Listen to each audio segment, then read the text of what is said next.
Well, Zach, you ready to go to school to learn you some knowledge here today? I ain't never liked much school. Well, too bad, because in this episode, we're going to talk about some geography, vocabulary, economics, agronomics, and all kinds of other economics. Nope. Not interested in that. But wait, Zach, there's more. Go on. Are you ready for it? Go on. Zach, we have beer here today. We have risen to the epitome of our careers in the podcast world. Not quite, because we haven't gotten the helicopter yet, but we get to drink beer on the podcast today. This is great. And we don't have to go to school? No, I guess we don't have to go to school. They don't really like if you're drinking beer at school. Then I'm in.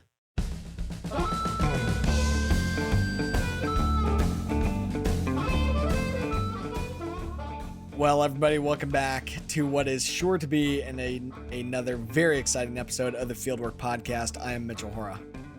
And I'm Zach Johnson. We are farmers talking to farmers. Thanks a ton to the Walton Family Foundation for all of their support of the Fieldwork Podcast this season. Today, we are learning about a brand new topic, and that is called Kernza. Another topic that I know zero about. Well, see, now you're going to know how I felt when we were talking about things like, I already forgot what it's called. Carbon sequestration. See, I know just about zero about that, so I rely pretty heavily on you. Kernza. We're going to have to figure out what the heck is it, how are we going to grow it, how are we going to sell it, how are we going to eat it, and evidently, how are we going to drink it out of a nice brown bottle. Yeah, that's the part that I'm really interested myself, but we're going to get to that later. Right. I guess we got to do the business part first. We've got Tessa Peters from the Land Institute in Kansas here with us. The script says, Tessa Peters, expert in Kernza from the Land Institute. So Tessa, please tell us what the heck is Kernza, but also what is the Land Institute and your role there? So Kernza is one of the perennial grain crops that we've been working on at the Land Institute for 20 plus years.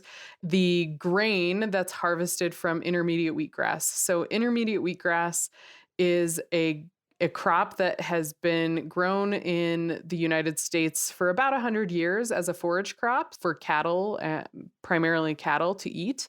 The Land Institute is a not-for-profit research organization that is centered in Salina County, Salina, Kansas. Researchers and plant breeders there have been working to develop perennial grain crops. And my job as the director of crop stewardship is to take those crops and try and get them out onto the landscape and into people's mouths, essentially.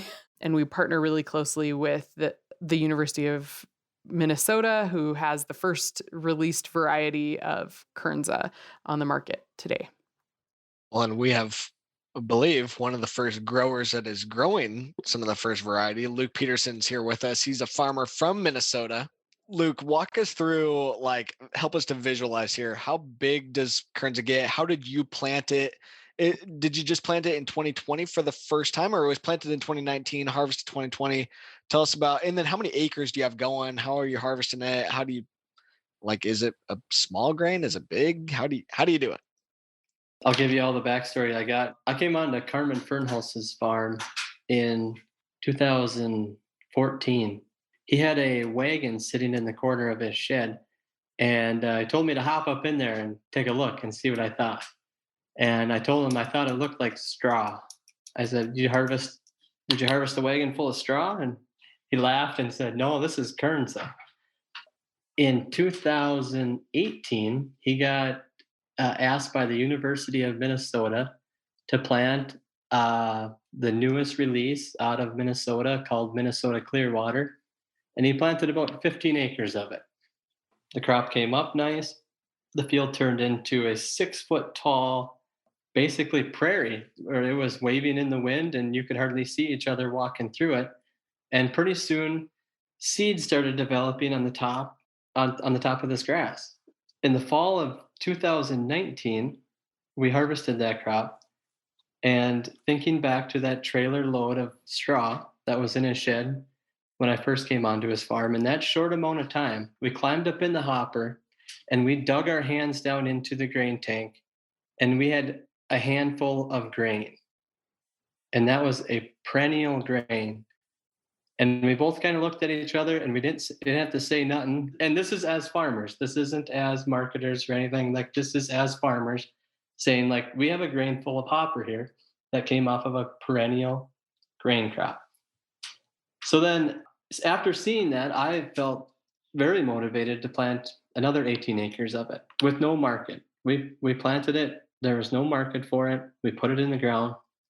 After we harvested the 2020 crop, then we started to realize that there's definitely potential in the market for this crop. There are companies that are curious, and there are companies that are willing to take the chance to move product onto the shelves that can be eaten as food. That led me to planting another 40 acres of it. So we still have Carmen's initial 2018 planting in the ground, the next 18 acres that I planted, and an additional 40. So we have roughly 70 to 80 acres of Kernza planted right now on our farm. And considering, the size of our farm may be small, 700 plus acres, that's 10% of our farm is planted into this crop. So it's pretty significant. So you planted it without a market, but is it still sitting on the farm, or did you find a market somewhere? Yeah. So right now we are building a perennial promise co-op. And what we're trying to do is we're trying to create a space for farmers to market their perennial crops. We're in direct communication with the University of Minnesota, and we're working with the best varieties that are coming out of these universities, and we're working with the best agronomic practices to grow these crops. We're trying to bring these to the market in line with demand. There are a few companies in Minneapolis. One of them is Perennial Foods, and he is building his own cleaning equipment. He's building his own dehulling equipment just because of the uniqueness of this crop. And he's milling it into flour, and has sold it in 48 states. I'm working with another local maltster who is working with all the breweries within Minnesota. We have plans of making beer out of it in 2021. We have a lot of interest, but I think a lot of people are just letting things kind of play out and see whether or not it's something they want to be a part of. Tell us about your farm. Tell us what's been your experience like utilizing this Kernza. This crop isn't the one all be all, and it isn't going to save the world, but it does have a very important place in a rotation. As far as our rotation on A-frame farms, we grow yellow corn. That goes to a local livestock producer. We grow soybeans that go for seed. We grow spring wheat that goes to local mills and bakeries. We grow winter wheat. We grow barley. It's a malting variety. We grow flax. That goes to a local bakery and a local granola maker. We grow buckwheat. We grow streaker oats. They go to an online company that sells to home chefs. And we grow alfalfa. We feed that to our livestock. Kernza, in that rotation, kind of plays the role of a rest period.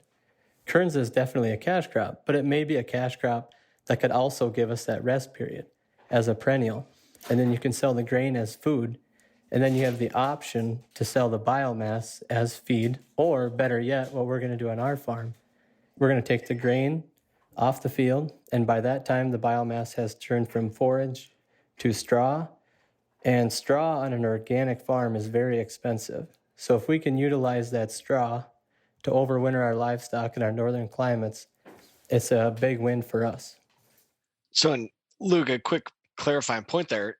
You're utilizing all these different crops, but it's all organic here too on your operation. Is that right? I'm honestly trying to move my farm in the direction of becoming regenerative. And in that process, there's a lot of things to consider. The first one to consider is, how do I remain profitable while doing this? I mean, there's lots of things that I would love to do, but if I can't sell a product off my farm, I better not do it, or I won't be here to farm next year. Being organic, I can't use any synthetic fertilizers. So if I'm going to become regenerative and stay certified organic, I need to figure out a way to build fertility. And Kernza allows me to do that, all while having an income from that crop at the same time. Normally, crops like alfalfa, I can grow them, There isn't a huge income, but I'm still building fertility on my farm. So I call that the non-cash benefits of alfalfa. Whereas Kernza, if we can hold on to the market, I may be able to be profitable while growing my fertility. So really cool to me that you're using all these different things that, we've utilized some of them on our farm here in Iowa, but mostly just as a cover crop. And but how is this all tying into you, or how do all these different crops, I guess, fit into your operation? Are you doing a lot of double cropping? Is there some relay crop stuff going on? And then as you're looking at, a regenerative organic type system, are you doing a lot of this with little to no tillage, or what's the process there look like? Yeah, so we've eliminated fall tillage completely on my farm. We've done companion crops with flax. One of them that I used was emmer, and that was just to compete with weeds. But other than that, there aren't any companion crops. So you have that combination of cover crops and you have that combination of tillage, right? Normally on an organic farm, hand in hand, that comes with using tillage to terminate that cover crop, or weeds for that matter. So like, just to give you an example, because there's so many different scenarios and it's so complex, we used to plant our small grains and underseed them with a red clover.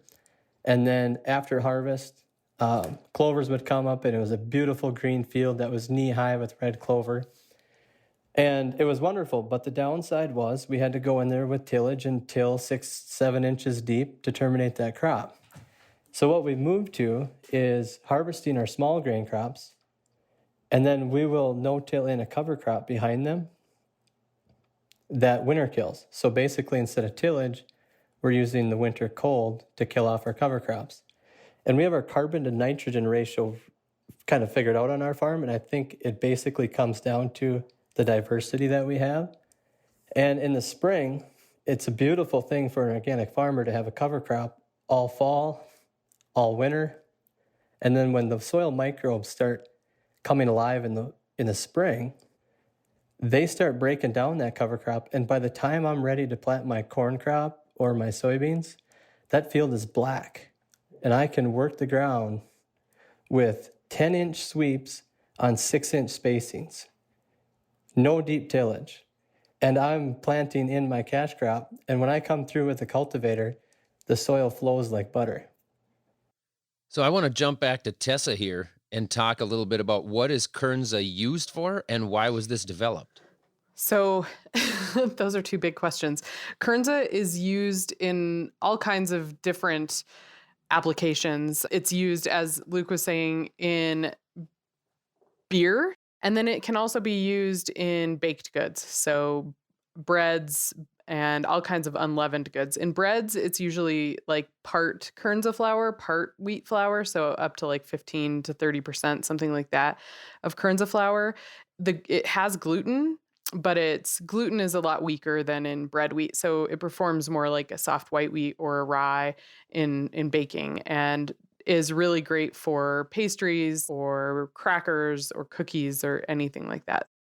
The Land Institute has a mission of changing agriculture from an annual agriculture where you're replanting every year and those crops are dying off yearly, to having living roots in the ground. And Kernza is the first crop kind of out of the gate that has been developed at the Land Institute.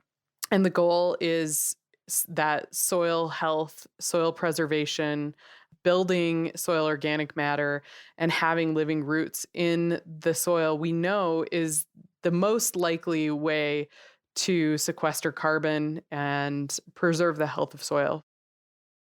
So, Tessa, with some of the development here, it sounds like we're still pretty early into development. So, give us some thoughts on the timeline, but also going to our buddy Ryan here from Twitter, asking about what about the timing of when you're planting these things, and what's the availability for farmers around the Midwest? Could we plant it in Iowa? Could we plant it in Illinois?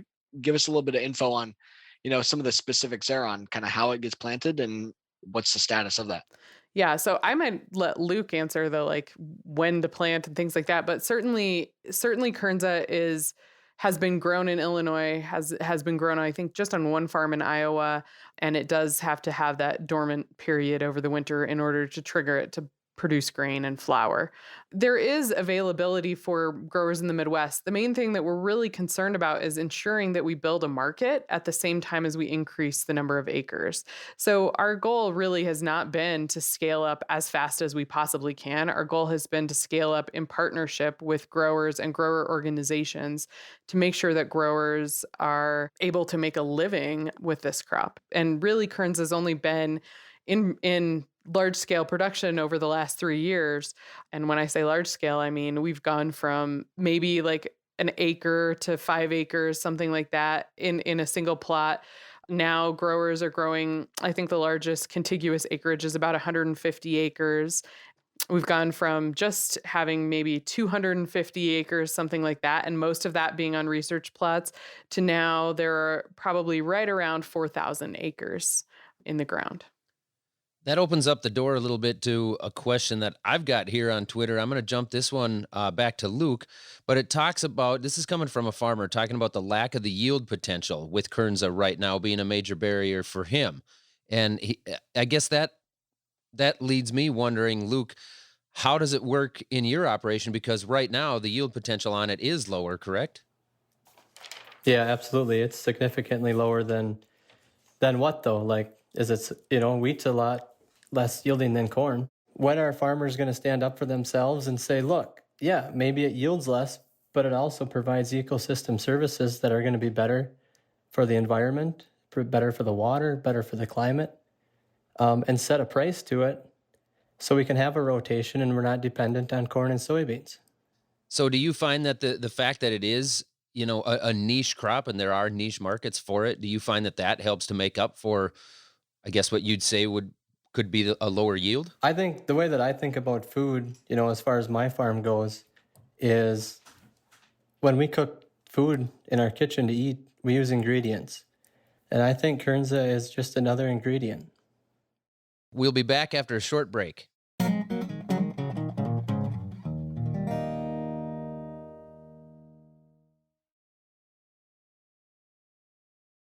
Tessa, at the Land Institute, you guys are talking about lots of different perennial type of options. How do you guys view that Kernza should be adopted in there, and how could other perennials be added into more growers' operations around the Midwest? Yeah, well, so right now, Kernza is the crop that's the farthest along coming out of the Land Institute, but certainly we don't think that it will be the only one. And we have a couple of other crops that are kind of up and coming. We work on perennial sorghum. We work on an oilseed crop called Silflower. We work on perennial wheat. And then we work also on perennial legumes. So we do envision an agriculture in which you would be able to plant all of these perennial crops in at least a diverse rotation, if not having actual field diversity available. So that is our ultimate goal. We're still at the beginning stages of figuring out how to grow these crops in those kind of perennial diverse mixtures. We call them polycultures. We don't really know how to get good yields. And part of it is that we don't have, we haven't designed the harvest equipment and the planting equipment to be able to deal with more than one crop at a time yet. So there's a lot that goes into getting there, but we're certainly hopeful that we might get there. I have a very hard-hitting question here. How did the name Kernza come about? Yeah, so Kernza is a portmanteau of kernel, which is a what? a portmanteau. it's a mashed I was thinking together the same word. thing, Zach. I was like, wait, we're talking about Kernza. We're trying to make it simple here. We just made it even more complicated. Well, so it's a compound word, I guess, from kernel. So that is the edible part of a grain. So, and then Kansa. So the Kansa Prairie, or the Kansa Research Station, is a research station in Kansas that we collaborated with for a long time in the production of Kernza, and that research station takes its name from the Kaw people. So Kernza has those roots. It makes so much more sense now. So we're talking about a pretty unique crop here. We're talking about, trying to figure out what are the best agronomic practices, what are the markets, what do we do with Kernza? And I'm going to jump it back to Tessa here. And And we talked a little bit on yield earlier, but it's my understanding, Tessa, that there's a lot of studying going into figuring out how to increase that yield right now. Is that right? Yeah, absolutely. So there are two kind of approaches, I think, when we talk about increasing yield on Kernza. Number one is just newer varieties with larger seed size that have less shattering, those kinds of things. And the breeders are working really hard on all of that.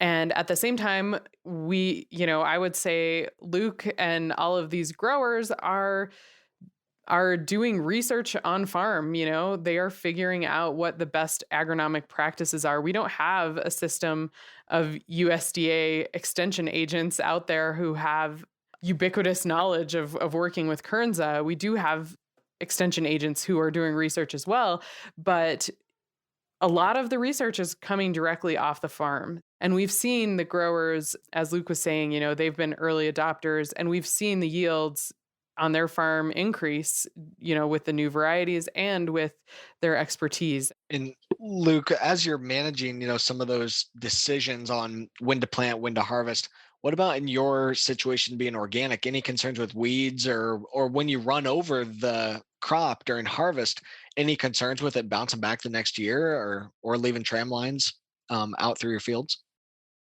This is my favorite crop to grow. So any perennial within an organic rotation does very well. It competes with weeds very well. It establishes a deep root system.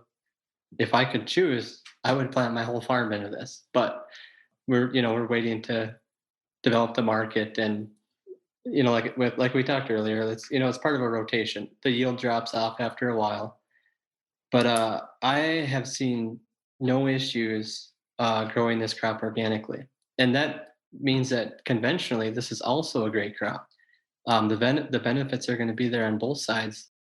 A follow up on that and kind of ties into a question we had from at Fondwater on Twitter, talking about how it fits into your rotation. That he was asking about relay cropping. I'm not sure that it would be able to really relay crop, but how about to kind of be able to fit it into a double crop situation where you could harvest something, then plant? And when did you plant it? Like, are you planting this in September or October, or are we talking like it needs to be planted in July? But for your organic, yeah, you can get it planted in July, let some of the weeds winter kill, then you got a nice thick crop there in the spring. And is it really thick, or what's the seeding rate? The agronomic ins and outs. We got to know what are the details here. Absolutely. Let's stick on the agronomics of it for a little while, because that's the biggest challenge is with a new crop is how do I plant it? When do I plant it? At what rate? What kind of fertility plan do I need? Right. So I planted my crop after both barley, both wheat and flax. So they're early maturing crops. So I can get it in August 15th to September 7th. And that might be the challenge with the corn soybean rotation, but you can plant it, in the spring and take it as forage. So if you don't have the option of planting it after a small grain crop, you can still plant it in the spring, use the biomass as forage, and then the next year you'll be able to harvest a grain crop. We plant it at 12 to 15 pounds per acre, depending on pure live seed, which is low amount of seed to put out there. But this crop kind of acts as like a perennial grass, where it's kind of a bunch grass. This is kind of my best way to describe it. It grows a deep root ball and kind of keeps branching out new spindles from there. In the fall, when you plant it, you kind of walk out in the field and you look across your field and you think, man, did I screw up? Did my drill not put down what I thought I was putting down? It progresses slowly in the beginning, but next spring, it's the first thing that's green in my county. Did you drill it in, or how are you actually getting it applied? Like, what's the spacing that, okay, in the fall, there's maybe not a whole lot there, but in the spring, it sounds like it's pretty darn good. Yeah, and in the fall we leave our small grain residue on top, and we just interseed it right into it. We plant on 7.5-inch spacings. We have a John Deere no-till drill. We plant from 12 to 15 pounds per acre. And like I said earlier, you can plant it in the spring, but you'd have to plan on taking that first year's crop as a forage. Probably wouldn't get any seed off that crop. And another option would be grazing that crop. This gives a livestock producer options. No herbicide really required, we've had no issues on our organic farm with weeds whatsoever. We haven't had any issue this far north with the humidity as far as vomitox or dawn. There are people that have these issues, but it's not a main concern. So we haven't had to use we went anyway, but conventionally you wouldn't need to worry about using fungicides. It's like anything else. It depends on the year. So not really any inputs going into it. And is the cost of seed expensive? Because there's not a whole lot of other inputs besides planting, seed, harvest.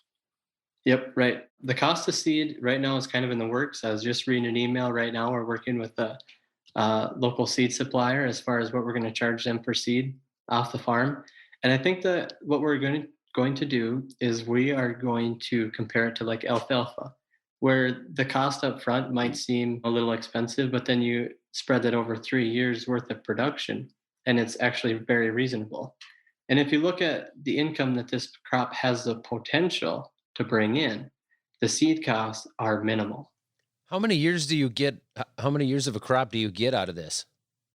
Yeah, that's another thing that we're working on. We've had 3 successful years of Kernza profitably. I've heard of research done at the Land Institute where they've grazed it intensively the 4th year and then had comparable yields the 5th year as they did in the 1st and 2nd year. So that tells me like there's anywhere between 3 and 5 years worth of profitable income off this crop. And depending on your rotation, like you got to look at those non-cash benefits. What kind of fertility am I building? Am I getting straw off this for my own livestock or to sell? Do I have the option to have a 40-acre field to winter my calves on? Things like that. So yeah, anywhere from 3 to 5 years. So, Tessa, this crop has definitely made quite a bit of headlines, and one of those groups that's looking at it is General Mills. What are you guys gathering from General Mills, and what are you seeing coming down the pipeline from other groups that are also taking an interest to Kernza? So General Mills is still planning on a serial release in 2022. So currently we also have a couple of products on the market. Patagonia Provisions was actually the first commercial producer that had a product on the market, and they have 2 beers, Long Root Ale and Long Root Wit.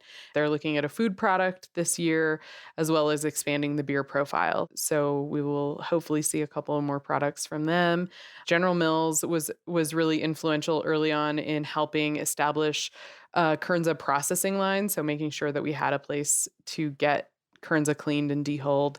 And now we see that there are smaller companies that are coming online, like Perennial Foods, as Luke mentioned, who are doing their own cleaning and dehulling.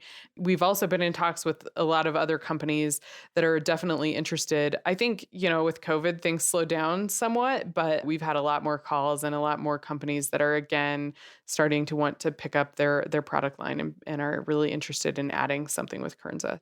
The place where we're seeing the most growth is in Europe, in Sweden and Denmark and in France. Those are kind of the big places where we have hubs developing, where they're researchers and there's also commercial interest.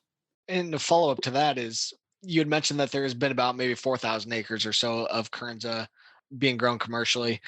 But what's the outlook for 2021 going to be? Do you have any estimate on how many acres you think they'll be harvested in 2021? And then based on, sounds like there's a lot of companies with interest. How many acres do we need to be able to really get more of these markets up off the ground? It's a really good question. So for 2021, I don't have a target number of acres. I think I'm still waiting to see, because we have until the fall for planting. I'm still waiting to see how these companies come along and whether they're really interested in supporting growers and taking the risk of this new and very innovative crop. So I'm not really sure exactly, but I also, if I'm going to answer how many acres do we need, tens of thousands in order to preserve soil. I mean, that is really, in my view, perennials are the best solution we have to preserving soil, to climate change, to all of those things. So I really believe that we need tens of thousands of acres, millions of acres. But I do think that it's really important to ensure that growers have a place to sell it as well. So we've been really committed to building those two streams together and making sure that growers have a say in how Kernza gets scaled up. Yeah, how do you scale that when it comes to a crop like this that is right now at the time such a, a small acre crop? How do you scale that with the markets and control some of that? Are these crops sold and contracted ahead of time? And what do you do in the event of a crop failure that takes out half the crop? One of the solutions I think is, as Luke was saying, getting growers to organize around having co-ops and things like that so that they're working together to make sure there is a supply and that market analysis is done and they understand kind of what that supply should be. But I also would say that the other thing that is important is making sure that there's transparency along the supply chain. So in the next year, we expect to see what we've been calling the Kernza Stewards Alliance to get stood up, and it will be a multi-stakeholder organization that kind of cuts across the supply chain. So we'll have grower representatives, researcher representatives, but also, representatives from the processing and distribution world, as well as from the food manufacturing world, to make sure that all of those people are talking to one another about what that supply needs to look like for everyone and what that price point needs to look like for everyone, and so that we can all work together to get there. And I think that's one of the most unique things that Kernza has to offer. Yes, it's a perennial grain crop, but it also has this collaborative, pre-competitive organization where everyone is talking to one another across the supply chain, and it's not just everyone holding their cards so close to their chest that they can't possibly come to an agreement. So, Luke, keep digging us into this as far as the conversations that you're having with farmers, maybe some of your neighbors, people that are close to you. What are they asking, or like, I guess, what advice are you giving to them, and tie that into how you're helping to build the market and build the supply through groups like the cooperative marketing agencies and Common, some of these, kind of a co-op type structure to being able to really build up a scalable market. How are those conversations going with other farmers around you? So everybody wants to go out and plant something. Everybody wants to put something in the ground when the buzz gets put out there. And there's a buzz, and it's big. There aren't that many pounds of kerns in the bin right now, and we're working as hard as we can as a co-op to move them. And that takes a lot of collaboration between the farmers and the processors. It'll come. I feel like we don't have a choice. But whether or not it happens will depend on the farmers and whether or not they will have enough discipline in the market that we don't end up with too much supply or not enough. And I'm not going to use the word supply management because that pushes a lot of people away. But all I'm saying is it's up to us to be in communication with each other and our processors, not this age old game of the ups and downs in the market where you can hang on if you're big, but if you're small, you're out. So like to get rid of that fluctuation in the market, have a steady supply, a consistent supply, and a quality supply. So our processors are comfortable with moving forward and putting a product on the shelf. If we don't come together as farmers and do the work that it takes to make that happen, it won't happen. It's up to us to do it. I mean, I've got one very important question here. I've got a star next to it. I'm wondering what the beer actually tastes like. It's good. It's very good. It is good. Got to get our hands on some of that, Zach. We're gonna have to try for ourselves. Bang Brewery in Minneapolis has Kernza beer available. If you're west, I think pretty much west of the Divide, you can get the Patagonia beers out of Hopworks Urban Brewery. What a better way to get the conversation going than to sit around with a couple of beers and talk about what it is that we're doing here with Kernza. Another good conversation. Luke Peterson, farmer out of Madison, Minnesota. Thank you for joining us, Luke. And Tessa, really great to have you on the podcast here today, and really awesome to see different groups like yours that are taking initiative to to find new opportunities for farmers. So thanks for what you're doing. Thanks for being on, and thank you for what you're doing. Yeah, no problem. Happy to be here. Thanks. Well, Zach, today just exemplifies why being a professional podcaster is amongst the world's top jobs. I would say this comes second to a helicopter. So we're, again, getting closer. We're getting close. We're knocking it off the bucket list. Today, we get to drink beer on the podcast. All right, everyone. So we put in a special order for some Kernza beer from the Bang Brewing Company in St. Paul, Minnesota. Sandy Boss Febo is the co-owner and sent us some info about a boat. A boat? Is that how I'm supposed to say it for you, Zach? A boot? Yeah, it's a boat. A boat? A boot? So she sent us some info about the beer that they sent to us. It's called Suds, and it's their cream ale that's made with Kernza. She said that the beer we're trying here is the first in their Perennial % series. And the idea behind it is that they're trying to model a recipe that large production breweries could adopt. 750 milliliters here. This is the Suds Cream Ale from Bang Brewing. Yep. The special beer because it's actually made from Kernza. And we have our producer, Annie, is here with us. Yes. A full family endeavor here today.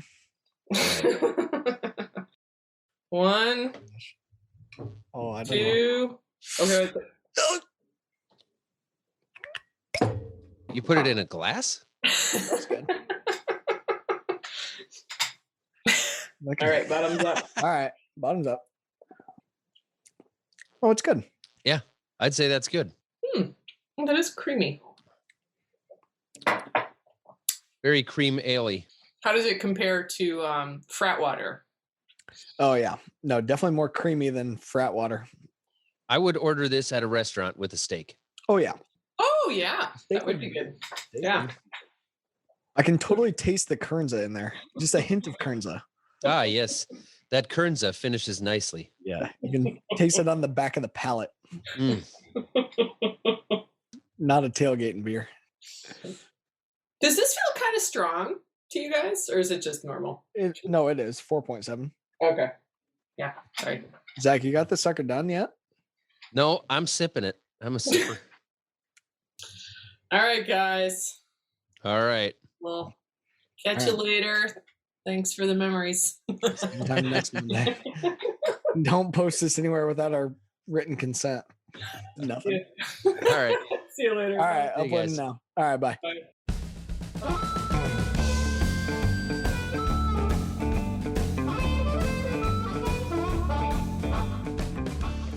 That is it for Fieldwork today.